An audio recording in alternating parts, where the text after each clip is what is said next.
Okay, Chris, the mic's all yours. Okay. Good evening, everyone. Welcome to E-Bible Fellowship's Zoom virtual Bible study. No, it's not a Bible study. To our question and answer program on Zoom. And during this time, if you have a question, you can raise your hand at the bottom of the screen where it says reactions. Click it, and then you'll see a hand. Click that, and that will cause your hand to be raised on the side so we can see it. Now we'll go through the questions that are in the group here on Zoom. We can't see any questions on YouTube or anywhere else, so we're limited in that way. It has to be here on Zoom. Okay, we're going to begin, and we'll go to Michael for the first question. And Michael, we'll send you the invitation. You can accept and take the mic.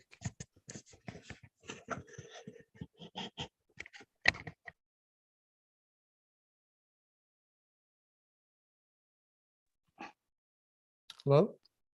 And a fine day to you. I was waiting for the invitation. Oh, okay. Sorry, a little slow, I guess. So I was doing a study on 2 Samuel 1:23. Well, actually, I was doing a word study on eagle. But when I was reading through 2 Samuel 1, I was kind of noticed that in verse 1, David had just came back from the slaughter of the Amalekites. I'm not sure exactly where he was, but he was in Ziklag for 3 days. So 3 days prior, he was at the slaughter. And then in verse 7, it shows that Saul was killed by an Amalekite, which, sorry about that,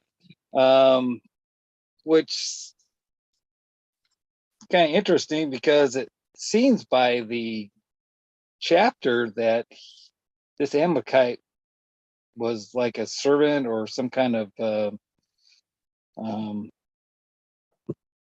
don't know what you call him, anyway, he was part of the battle somehow because King Saul asked him to come over and slew him. Now we know from the previous chapter that Saul was injured in the battle, was asked of his chariot driver, I believe, to kill him, but we know in this chapter that didn't happen, and so this Amalekite came along and did the job, which also brought me to another question, which was interesting. But my first question, do you think there's some kind of spiritual tie-in between David being at the slaughter of an Amalekite, being in a battle, and then this Amalekite servant was killing Saul? And my other question, yeah, go ahead. Yeah, what's the other question? The other question is,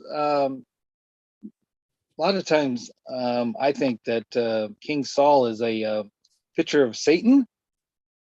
Him being basically, well, tempted to be killed 3 times. I know 3 is God's will, but could it also be pointing to the 3 times Satan was removed from rule? Anyway, that's my questions. Well, the Amalekites were the people who took David and his men's wives captive, and they were like a raiding party, and David went to battle with them with 400 of his men, and they recovered the wives. They got all the spoil the Amalekites took, and they got all their wives back safely. And that battle is a picture of Christ fighting the forces of the enemy to deliver his people, as his wives would point to the elect, and so forth. So sometimes certain armies that are unsaved or ungodly, they can identify with those that are under the law or even the law itself. And the Amalekite, let's see, where does it say that the man was an Amalekite here in verse I think it was 7? Yeah. And when he looked behind him, he saw me and called unto me, and I answered, Here am I. And he said unto me, Who art thou? And he answered him, I am an Amalekite. And then he said unto me again, Stand, I pray thee, upon me, and slay me, for anguish has come upon me, because my life is yet whole in me. So I stood upon him and slew him, because I was sure that he could not live after that he was fallen. And I took the crown that was upon his head and the bracelet that was on his arm, and have brought them hither unto my Lord. And then David ends up killing this man because he stretched forth his hand against God's anointed. Now, this also, I think, makes a statement in regards to assisted suicide. I mean, here's a man. He's been sore wounded. He is going to die from his wounds, and he's asking for mercy. Have some mercy on me, pity me, and put me to death. And so here God is saying, no, you don't execute someone, or there is no such thing, I guess we could say, as a mercy killing, which is what the angle the Amalekite was taking with David. Well, I did a merciful thing, and I put him out of his misery, so he didn't suffer, and it ended up costing that man his life.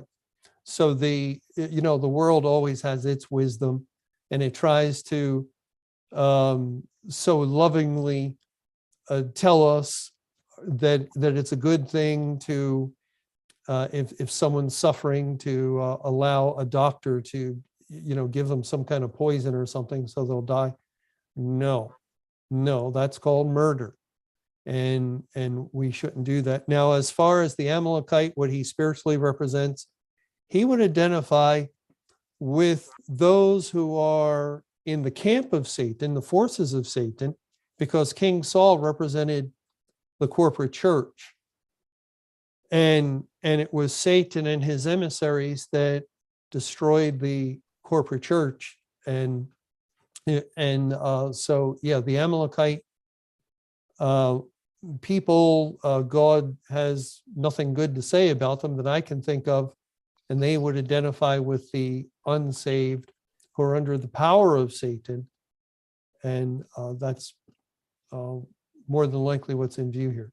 Okay, let's go to John. John, we'll send you the link, and then you can take the mic. Can you hear me? Yes, I can hear you. Please go ahead.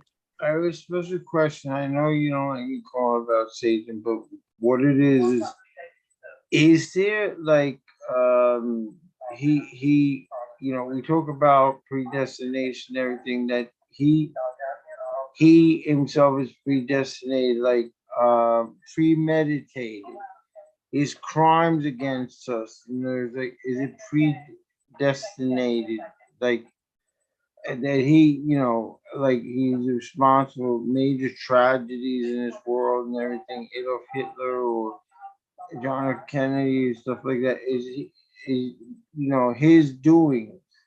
You said he's the ruler of the Satan? world. Is Satan responsible, or did God predestinate Satan to do evil things? Is that what you're asking?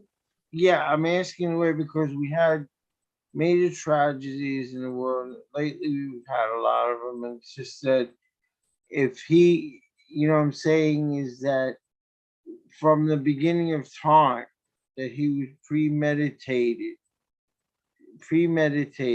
to, do the things that he did. No, Timeline. no, we never use the language of premeditation to refer to the things that the wicked do, like the unsaved.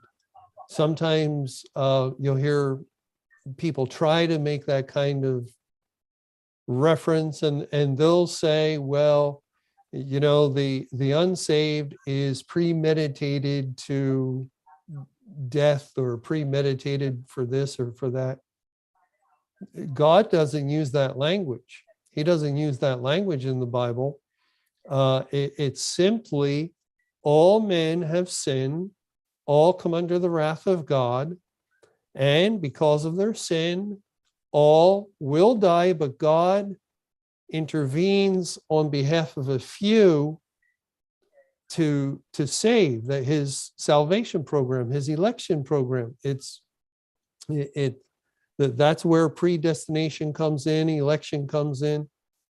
But the Lord simply allows man to go his way. Now, God did intervene, we could say, in the lives of sinners by holding back their sin. So over the course of the history of the world, they were not greater sinners, or that men did not suffer even more than their sin would bring to them. Just think if what's happening today had happened all throughout the whole history of the world.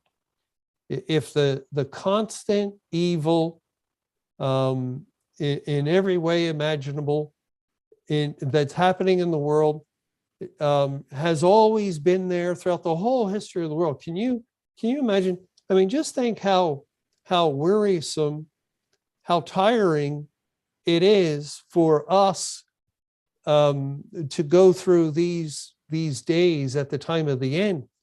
And what if the whole history of the world was like this, which it could have been if God let man and his desperately wicked heart, deceitful above all things, let it show itself at all times, in all seasons, throughout the whole history of the world.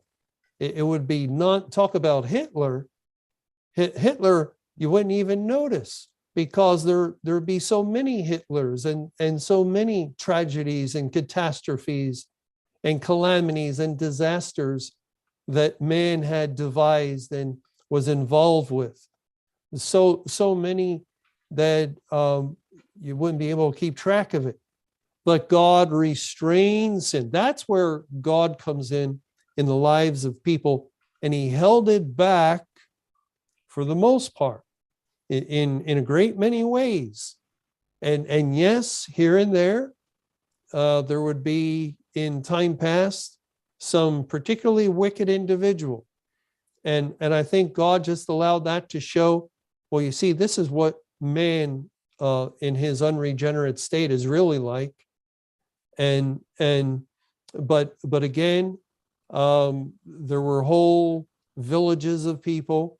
And if we had gone in these villages 150, 200 years ago, and we spent time in the villages, and the people would have been so sweet and so kind and so nice and polite, and we wouldn't have thought Jeremiah 17:9 could be true of them, that the heart of man is desperately wicked, because there was a basic morality that God allowed mankind to have and to live their life so they could get some enjoyment and blessing out of life, even while under the wrath of God. That's how merciful God is. But now at the time of the end, no, God wants us all to see, he wants the whole world to see the true character of man's heart. And that's what we're seeing. That's why you should stop focusing on Satan. It's not Satan that you're seeing everywhere. It's man and the fallen nature of man. That's the depths of depravity we're witnessing, that we ourselves were children of wrath like everybody else. And it was within us to do the exact same things, and only by the grace of God, that if he did save us, only by the grace of God have we been delivered from going ever deeper down into those depths of sin, as people in the world are doing now. And so that's what we should really get and understand when we look around and we see the unspeakable evil. It's not that Satan is super active, but this is the nature of man. This is what man is truly like in his rebellion against God. But thank you. Thank you. For calling, and let's go to Oswaldo and Shirley. And I think it's Shirley tonight. Yes. So we'll send you the link and you can take the mic. Okay. Okay. So can you read Joshua chapter 1, verses 12 through 15? Joshua 1, starting in verse 12. And to the Reubenites, and to the Gadites, and to the half tribe of Manasseh spake Joshua, saying, remember the word which Moses, the servant of Jehovah, commanded you, saying, Jehovah your God has given you rest, and has given this land, and has given you this land. Your wives, your little ones, and your cattle shall remain in the land which Moses gave you on this side Jordan, but ye shall pass before your brethren armed, all the mighty men of valor, and help them until Jehovah have given your brethren rest, as he has given you, and they also have possessed the land which Jehovah your God giveth them. Then ye shall return unto the land of your possession, and the land of your possession, and enjoy it, which Moses, Jehovah's servant, gave you on this side Jordan toward the sun rising. Okay, thank you. Okay, so these were the tribes that took possession of the land before they got to the promised land, right? Before they got to Jordan. So I was wondering if they spiritually represent a certain group of people. Do you know what I mean? Well, yeah, I understand. Your question is, who do they represent? Why did God give them this land for their inheritance on that side of Jordan when everything we understand points to crossing Jordan and then receiving the inheritance? Excuse me. Get a little bit of water. And I mean, that's clear. We get that. Cross Jordan, going through the wrath of God through Christ. Then we come to the promised land. This is the land that represents the new earth, the new heaven and new earth. But what in the world is going on with those 2.5 tribes on that side, Jordan? And I don't know. It's very curious. And I've never heard any explanation for that by anyone. I maybe have missed it. But I've never heard anyone else provide an explanation, and I don't have one. But I'm glad you asked. It really helps to have the question there kind of right out in the open where we can think about a little bit more, and maybe the Lord will open up something. But right now, I don't know the answer. Thank you. But thank you for calling. And let's go to Michael again. Michael, please take the mic. Oh, what happened to Oswaldo? He gets scared. That was Oswaldo. That was Shirley, that has the same login. Okay, there's Oswaldo. There he is. Hi. Anyway, so So you said that Saul is the church, and the Amalekite was then saved, and going kind of dwelling on this, attempted murder of Saul 3 times. I mean, you had the Philistines who wounded him. You had himself wounding himself because he fell on his own sword. Then you have this Amalekite who kills him. Yeah. It's got to be a good spiritual picture of that, right? Well, the picture is God wasn't with him. Remember, Right. the Lord had left him, and Just like the church. he even went to the witch at Endor to find some kind of answer, because God wasn't speaking to him. God had ended his relationship with Saul, cut him off from communication. And that describes the corporate church very well. At the end of the church, the Spirit of God came out, and God cut them off. He cut them off. He was no longer communicating with them. He was no longer protecting them, blessing them, helping them. And it became evident over the 23 years of the Great Tribulation that the church had no wisdom, and Christ is wisdom. They had no Christ, to assist them when the world was abusing them, when the people of the world were mocking them, and they had become a laughing stock, all because God had turned them over and abandoned them and left them. And that's what we see with Saul. Saul is in very bad spiritual condition, and right before a huge battle with the Philistines, and then he goes to the battle and he's defeated. Israel's defeated. Israel, the church, Saul representing the church, and he's finally killed. And yet even in death, he couldn't find any relief. He was sore wounded, and he was going to die, and he was looking for someone to help him. Even in that, there was trouble. And that's the nature of God's judgment when God judges anyone, but when he judged the corporate body, the church, it's a troubling, it's a causing where things just don't go right. When someone is the object of the wrath of God, there's just difficulty after difficulty, and nothing seems to work out. Now consider, the world presently in our day is the object of the wrath of God, and they can't do anything right. Like that old phrase, the gang that couldn't shoot straight. The world, its institutions cannot do anything right. Anything they attempt to do turns into a mess, and it's they're in a rock and a hard place.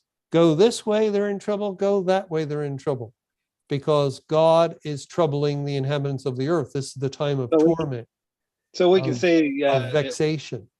So we can say 3 is God's will that the church ended, and basically are really just destroying themselves. They're just have gone so apostate. If 3 is emphasized in the chapter, in that battle, if you can clearly see, that one person turned him down, a second person turned him down, and then we read this account where a third person did it, then that will point to the purpose of God as far as the judgment is concerned. That it was God's purpose that Saul and his army and they be defeated. It's similar. Remember the earlier battle in the time of Eli the high priest with the Philistines, and that was one of the worst days in the history of Israel, because somebody had the foolish idea, let's go get the ark and take it into the battle so that God will fight for us. And that was very wrong. It was, again, very foolish. And they took it in the battle, and they lost the battle, and they lost the ark. That just that is almost unthinkable, to lose the ark to the heathen nation of the Philistines, so the Philistines could take it back and rejoice. And of course, everybody in that area knew about the Ark of the Covenant, that they knew what that was, what it represented. And here they're bringing the ark back. You can't have a greater victory over your enemy than taking the ark. And so the news comes to Eli, the high priest, that Israel has lost the battle. And by the way, your two sons, Hophni and Phinehas, died in the battle, and the ark was taken by the Philistines. We don't have the ark anymore. It's now in the hands of the Philistines. And then Eli, the high priest, falls backward and breaks his neck. And on top of that, one of his sons, I think it was Phinehas, his wife is having a baby, and at that very time she's in labor, having a baby, and in childbirth she dies, and so she names her son Ichabod, which means the glory is departed from Israel. So that is a catastrophe. You lose your high priest and his two sons and one of their wives, and above all that, you lose the ark, and thousands are dead lying on a battlefield to the Philistines. And that is, again, a picture of God leaving his people, abandoning them, turning them over, delivering them up for judgment. So in the case of King Saul, not quite that bad. It wasn't quite that bad, but it was pretty bad. That again, God had left him and abandoned him in that battle, and then Israel suffered a terrible defeat at the hands of their enemy. But thank you for your question. And we have one more question. Let's go to Tommy. Tommy will send you a link, and then you can take the mic. Yeah, good evening, Chris. How are you? Oh, good. I'm doing well, thank you. Please go ahead. With the continual question about Saul, you had stated that it's kind of like he's like the picture of the church, is correct? Yeah. That's when we look at everything, it seems that he is a figure of the church. Now keep in mind, he's the king. He is the representative of, if anyone is, of Israel. He represents the whole nation. Israel represents the church.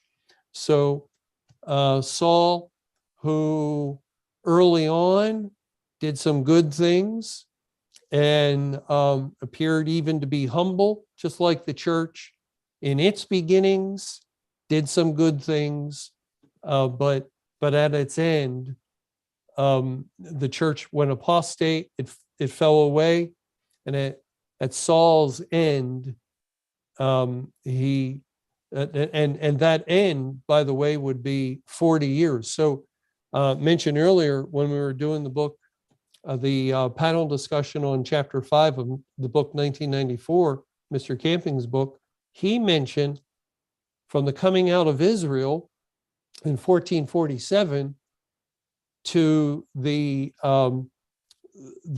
reign of Saul, because Saul was the first king in 1047, was exactly 400 years. And Israel failed the test because they were a theocracy. God was their king. God was their ruler, but they didn't want that. They wanted a king like all the nations, which meant they failed the test. And then God immediately institutes another test.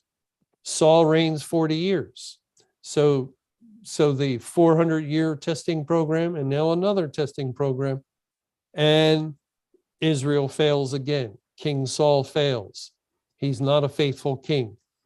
Yeah, That was my as a church. that was my next question is there a correlation between the timeline of Saul ruling and during the church age till its end? Well, the 400 years. Oh yeah, I see. I don't know. I haven't tried to work out any time paths from Saul to like the church age. I'm not sure. There might be. I'm not sure if Mr. Camping ever put out any.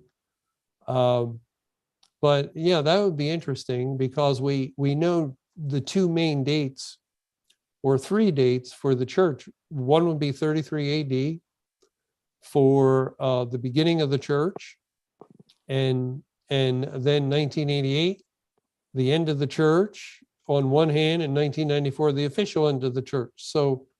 So we could do 1047 plus those numbers and see if anything worked out.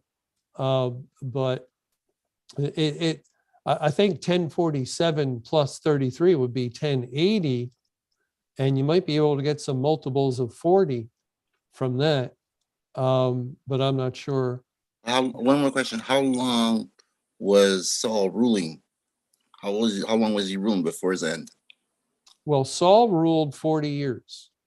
And then after the first three kings, and Israel was united. So Saul ruled 40 years. David ruled 40 years. And Solomon ruled 40 years, but the first 4 years were co-regency with his father David.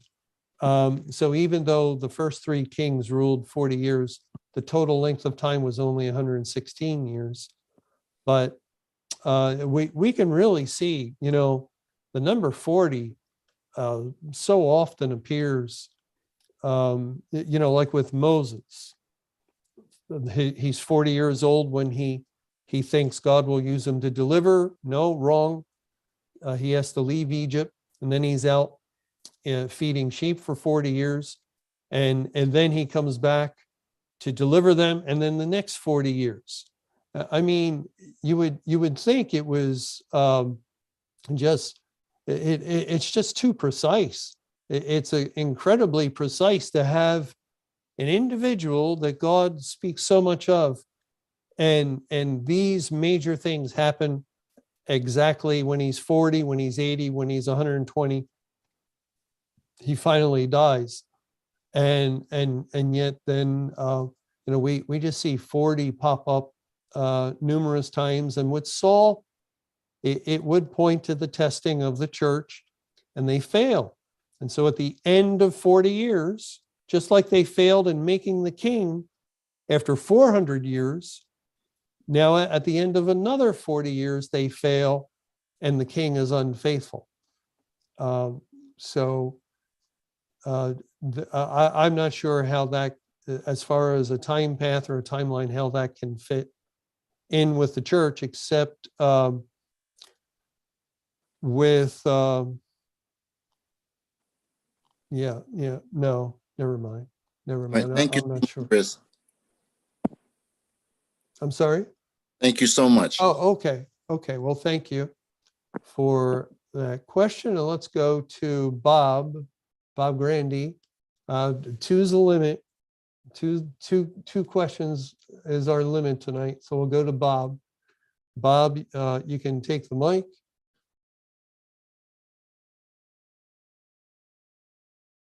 Did you get the link? Here we go. All right. Here we go. Yeah, I was just joking around. I don't get any preferential treatment. No, none at all. Maybe everybody else. But no, go ahead. I was looking at Jeremiah chapter 22, No, 23 verses 7 and 8. Jeremiah 23, 7 and 8.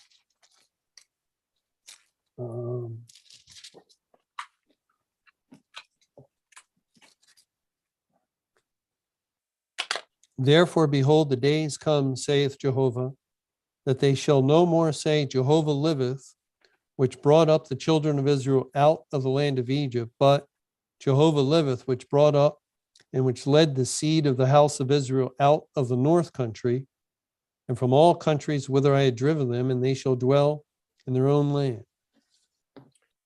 Yeah. Are those two verses limited to everything up until May 21, 2011, or are some of the people that are coming back in, those that are being gathered during Judgment Day? Well, yeah, I think this is really strange. If you look at it historically, to even compare or begin to compare the coming out of Egypt to the coming out of Babylon, there's no comparison historically, because look how spectacular and dramatic the coming out of Egypt was, with all of the wonderful miracles the Lord did to bring the land of Egypt to its knees, and then after that, the opening of the Red Sea, the smiting of the rock, water out of the rock, just the manna from heaven. No comparison. And what happened with the coming out of Babylon? Well, a king of the Medes and the Persians made a proclamation. You can go back to your land. And so they came out and they went back to their land. Yeah, real exciting. Where is the relationship? I mean, imagine God is saying, the days come, saith Jehovah, that they shall no more say, Jehovah liveth, which brought up the children of Israel out of the land of Egypt. But here's what they will say in place of that: Jehovah liveth, which brought up and which led the seed of the house of Israel out of the north country, and from all countries whither I had driven them, and they shall dwell in their own land. And the north country is Babylon. So again, why will that surpass the coming out of Egypt? Historically, no way. It cannot be understood historically. It must be understood spiritually. And when we understand it spiritually, we realize the coming out of Babylon would relate to the period of time beginning with the Jubilee year of 1994 all the way through to the year 2033, and the elect's departure from this world and entering into the new heaven and new earth. God also says, I think it's in Isaiah 48, he picks up this same idea in Isaiah 48, verse 20. Go ye forth of Babylon, flee ye from the Chaldeans, with a voice of singing, declare ye, tell this, utter it even to the end of the earth. Say ye, Jehovah has redeemed his servant Jacob, and they thirsted not when he led them through the deserts. He caused the waters to flow out of the rock for them. He clave the rock also, and the waters gushed out. Does anybody see a problem with that? With verse 21 following verse 20? Well, yeah, the problem is verse 21 didn't happen with the coming out of Babylon. It happened with the coming out of Egypt. And so God is merging the two, because they're basically teaching the same thing: deliverance from the kingdom of Satan. Egypt, ruled by Pharaoh; Babylon, ruled by King Nebuchadnezzar. Both kings represent Satan. Captivity in Egypt, captivity in Babylon. Coming out would point to salvation and deliverance, and so in this case they're sort of interchangeable. But the fact that God saved a great multitude at the time of the end, far more than at any other point in history, is why the coming out of Babylon dwarfs the coming out of Egypt. The coming out of Egypt was a historical deliverance of, a couple million perhaps Israelites. The coming out of Babylon, the great multitude, could number just scores of millions, 170, 180, 190 million people God saved. And that's why they'll no more make mention of the coming out of Egypt, but the coming out of Babylon. That will be the greatest thing that you can speak of. So verse 7 only has to do with all the way up to 1988. Where was that? Jeremiah 23? Yeah, it's also in Jeremiah 16, the same exact passage. Well, I'm not sure. Historically, we know what it's referring to, no problem. And it's curious spiritually because it would also point to all Israel came out of Egypt. So I don't know on that level why God would distinguish between the two. Between the two what? That's between the two an interesting question. What? You don't know why God would distinguish between the two what? Well, if all Israel, all the elect were in captivity to sin into Satan or in the house of bondage of Egypt, and the deliverance points on one level to all the elect. Now that would be the greatest possible spiritual deliverance. Right. So why the emphasis? It perhaps, I'm not sure on that level why, that would be. But thank you Okay, thanks. for your question. And let's go to Oliver, or excuse me, I'm sorry, Lynn. We don't see Lynn at the top because I guess she doesn't have a video. Lynn's laptop. Lynn, you can take the mic. We'll send you an invitation and you have to accept it, and then you can take the mic.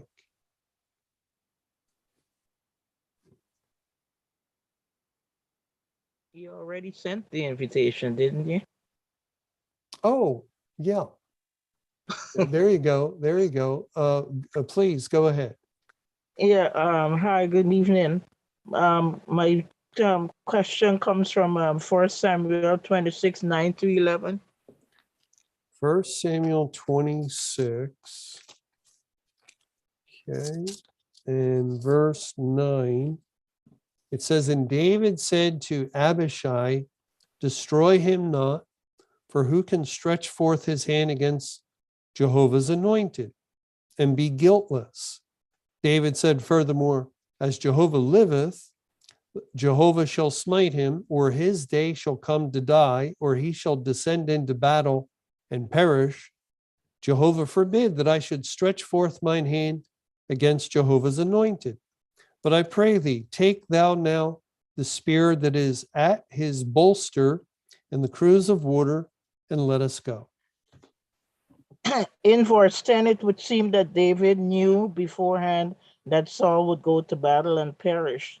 Is this a case of God revealing his judgment to his servants, the prophets, as we read in Amos 3:7?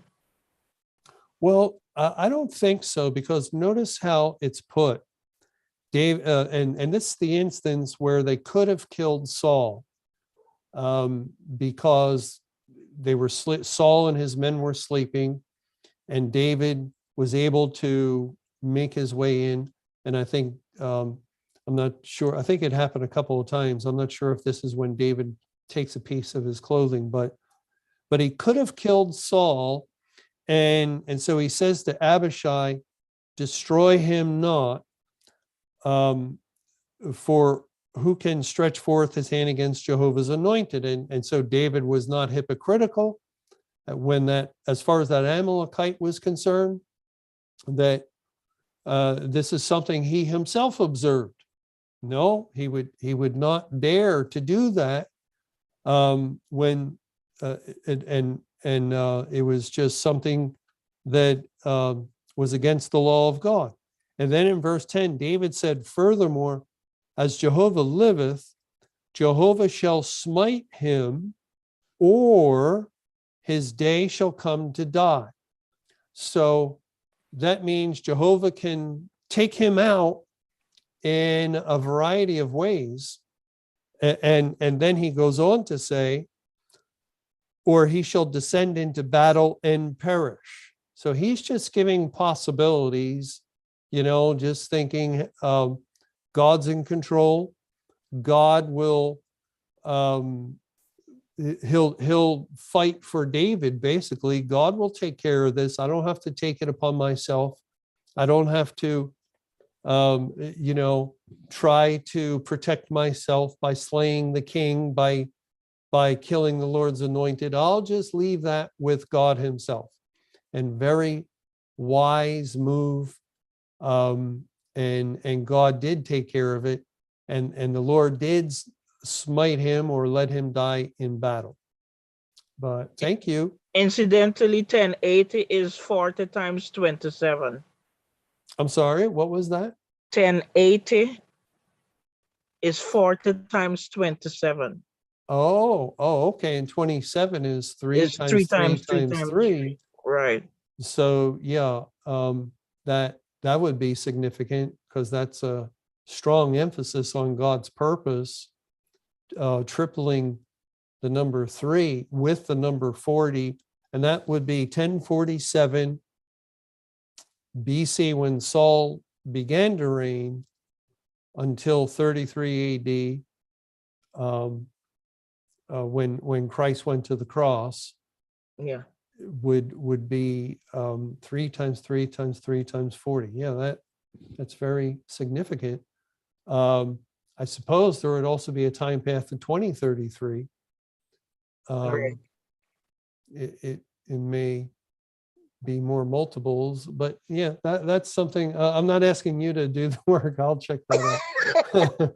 But thank you for checking that one thing out, and also for your question. And let's go to Oliver. Oliver, we'll send you the invitation and you can take the mic.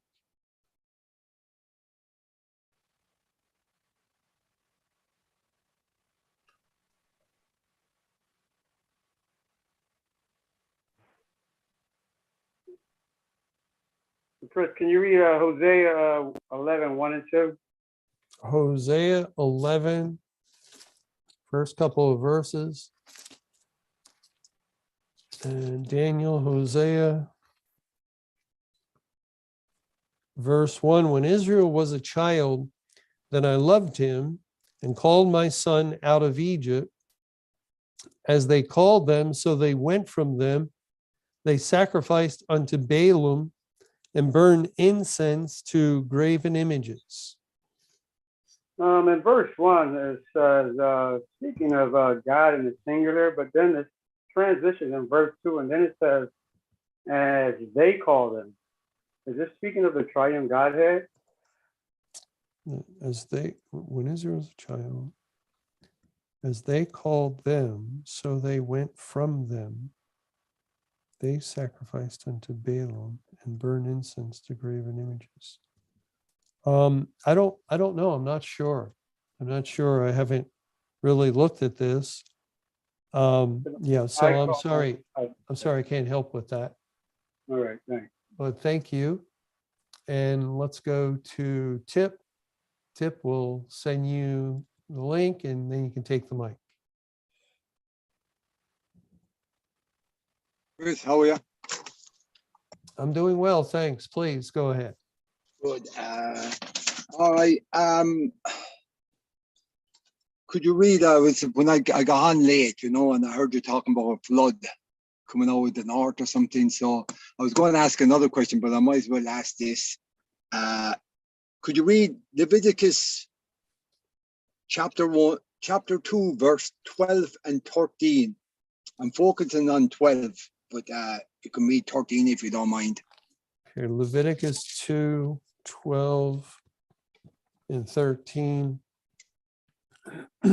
It says, as for, excuse me, as for the oblation of the first fruits, ye shall offer them unto Jehovah, but they shall not be burnt on the altar for a sweet savor. And every oblation of thy meat offering shalt thou season with salt, neither shalt thou suffer the salt of the covenant of thy God to be lacking from thy meat offering. With all thine offerings thou shalt offer salt.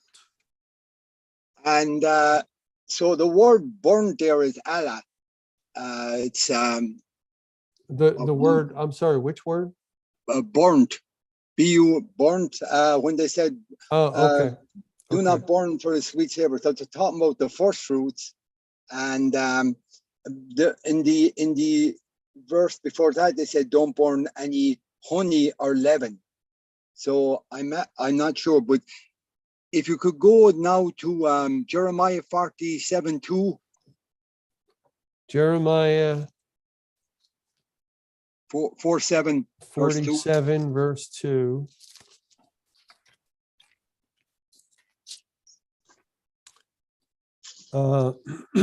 Thus saith Jehovah, behold, waters rise up out of the north, and shall be an overflowing flood, and shall overflow the land, and all that is therein, the city, and them that dwell therein. Then the men shall cry, and all the inhabitants of the land shall howl. So the waters rising up, the word rising up is also Allah. Allah, like yeah, the word for God? Yeah, 5927. Isn't that Okay, the word? no, did you hear what maybe I that's not what the I word. asked? Like Allah, like the Muslims pray to Allah? Oh no, that word? 5927, it's like ascend. When you ascend up into heaven, rising up. Oh, okay. Okay. Yeah, I think that ties to burnt offering. So there's also Amos 9:5 and Amos 8:8 speaks of a flood rising up with a flood, and it ties to this first fruits where they say don't burn the leaven or honey or the oblation of the first fruits on the altar. So burn is also rise up. So I'm wondering, does that tie to the coming out of the north, the floods? Like if you go to Amos 8:8, you'll see the same thing. Okay, let's see. Amos 8, verse 8.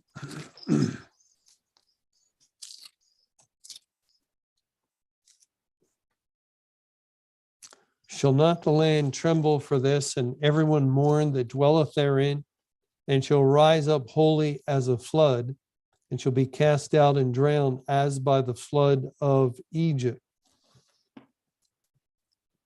Yeah, I'm sorry. I'm not, making the connection here. I don't know what the spiritual meaning is or the relationship between these passages. All right. Thanks. Okay. Well, thank you for calling. And now we'll go to our last caller tonight. Welcome to our question and answer program. Please go ahead with your call. Hey, Chris. Hello. Yeah, I can hear you fine. Please go ahead. I have two questions if we can get them in, please. Thanks. First of all, could you just elaborate on, in more definitive terms, the institutions of the world. I can understand maybe like the government of the US or whatever, but like, would that be the same as my large corporation that I work for that God's got his target on? If you could, the institutions of the world's the first question. Yeah. Thank you. Okay. Well, when we look at institutions, for instance, the educational system, there's a lot of different colleges, a lot of different schools. But what are we hearing? We're hearing what's being taught in not all of them, but in a good number of them, or many of them. And the things that are being taught are,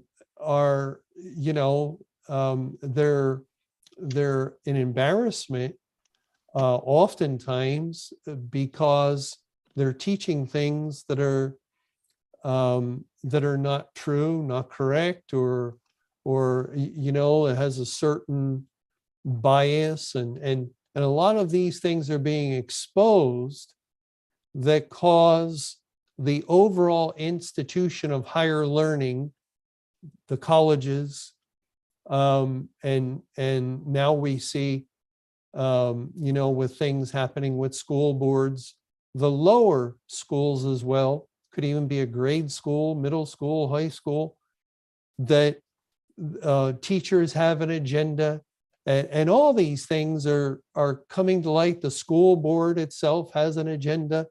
They want to teach not so much math, reading and writing and all that, but they want to teach things concerning gender, and things concerning race, and things concerning things that do not concern them, actually. When it comes traditionally to parents' roles, parents take care of these kinds of things with their children, not the educational system. So it's a falling away. They've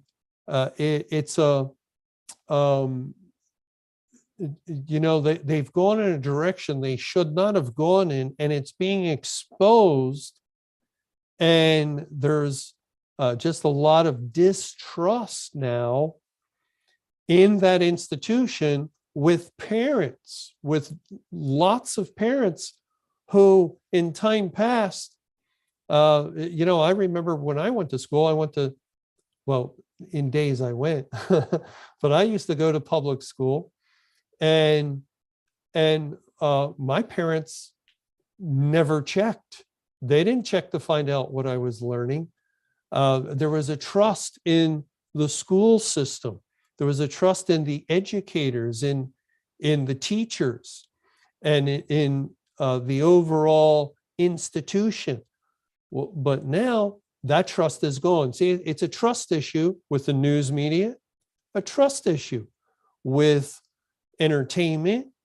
It comes down to, these people they also seem to have agendas. They also seem to be pushing a certain ideology, and it's the exposure of this that is troubling people, because in the past, everyone seemed to maybe focus on their job, and just if you're in sports, you did your sport.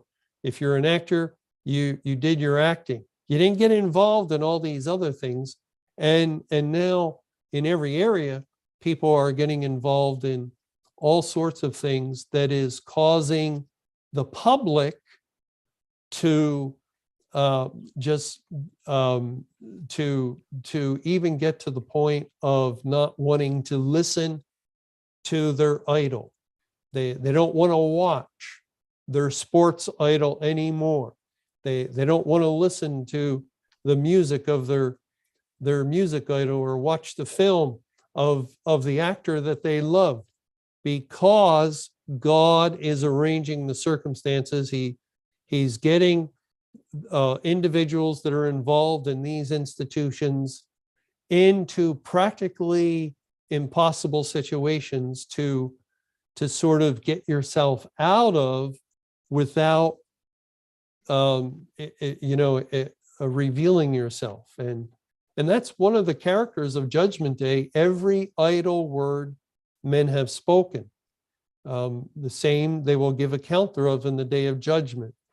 And so a lot of things that have been hidden under wraps, they've been covered over for a long time with these organizations and these institutions, are now out in the open, in the public.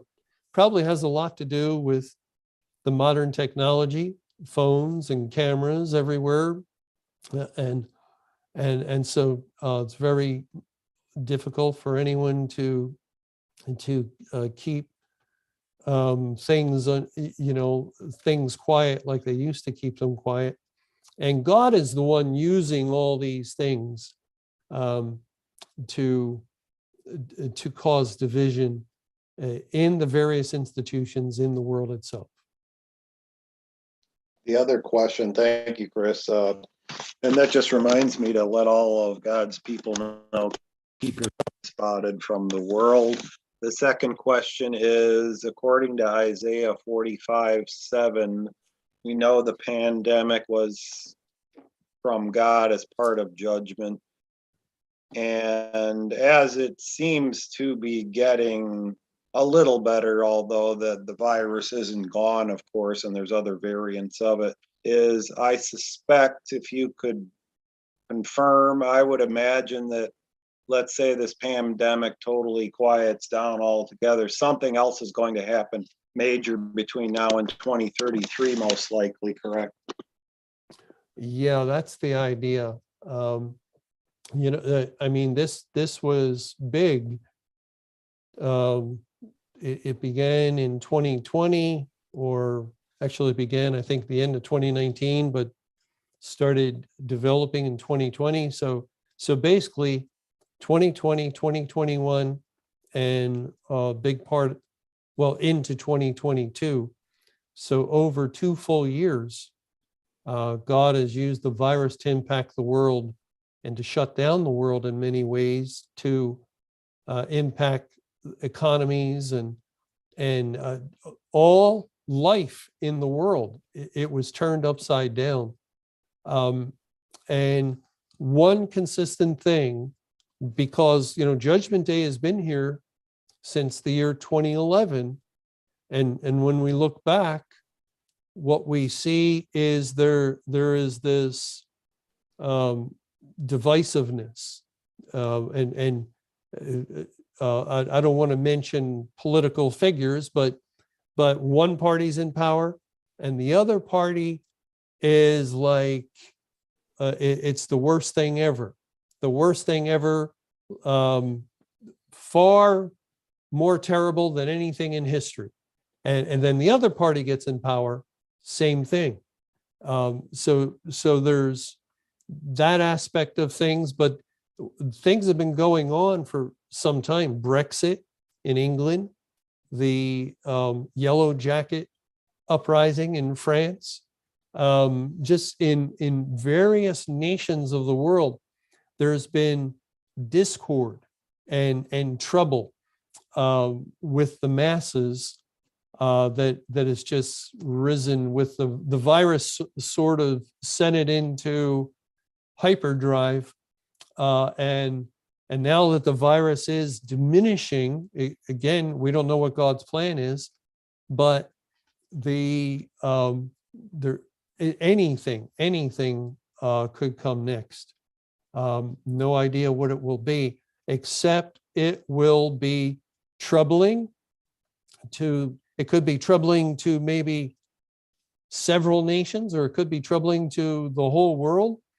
We see instances such as the truck driver thing in Canada. That was pretty much centralized in Canada. It leaked over a little bit into the US, but that was trouble for that nation. I think in Jeremiah 25, God tells us, what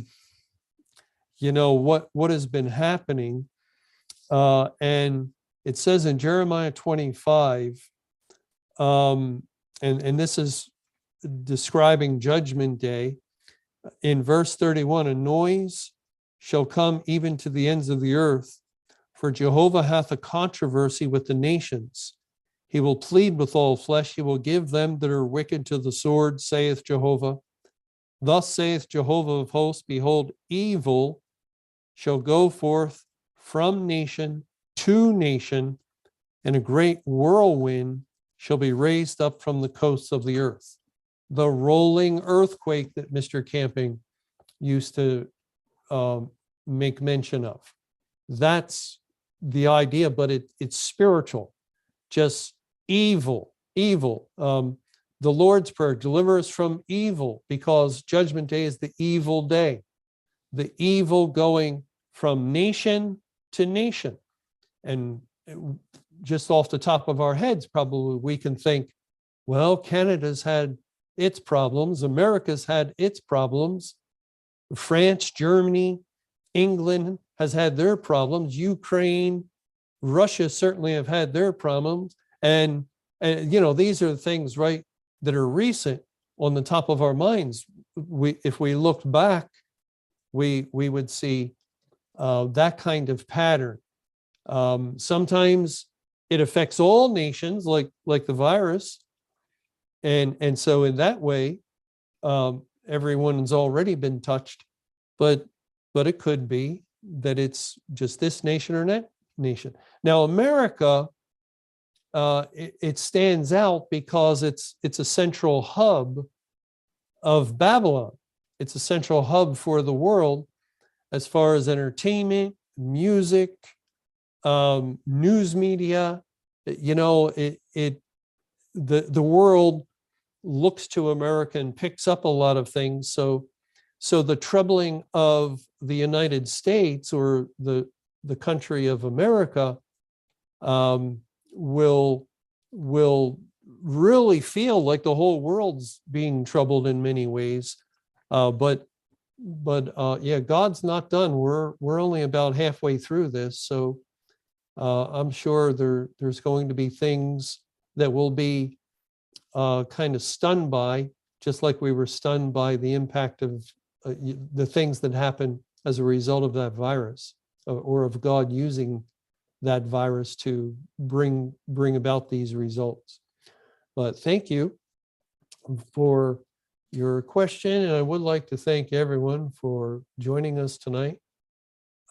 We have come to the end of our time. Lord willing, we'll have another question and answer program tomorrow night and Monday through Friday, Lord willing, at 9 p.m. Eastern. But for now, may you have a good night, and may the Lord's perfect will